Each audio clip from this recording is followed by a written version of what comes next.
These are two saws that are very near and dear to my heart. This is my Bahco Laplander that I've had for about 10 years, and this is my Silky big boy that I've had for about 8 years. Starting with the Bahco Laplander, it comes in at, I believe, 6.5 ounces, okay? And this is a push-pull. So as you push, it cuts, and as you pull, it cuts. It's got a little button here. See that? Press that, and it'll snap into place, and it locks. It's about, I think, 7 inches long. So that's the biggest difference, is the weight, okay, and the length. Because when you compare it to the Silky big boy, you can see there's a big difference. And this Silky big boy comes in at 1 pound 2 ounces, I believe. So that's a huge difference, right? You've got this Bahco that weighs less than half a pound. You've got this guy coming in at over a pound. So that's a big consideration. But what can you get done with them? Obviously, you're talking samurai sword monster with the big boy.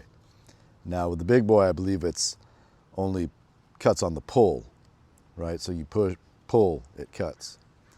And this is deadly. See if you can see those teeth. I got a cut with this one time.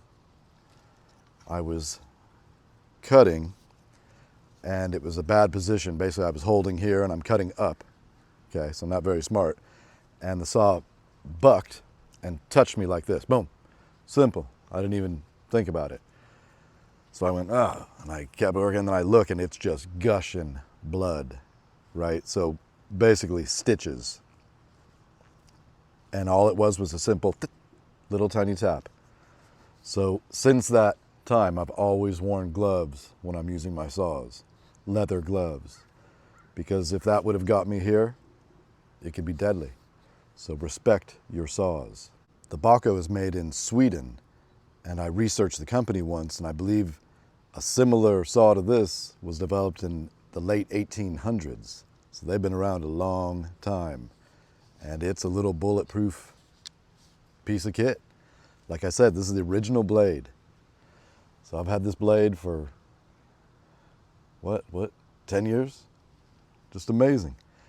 And it's tough. I've had this thing, see, you can see I'm bending it, real tough. Which is what comes up with the big boy.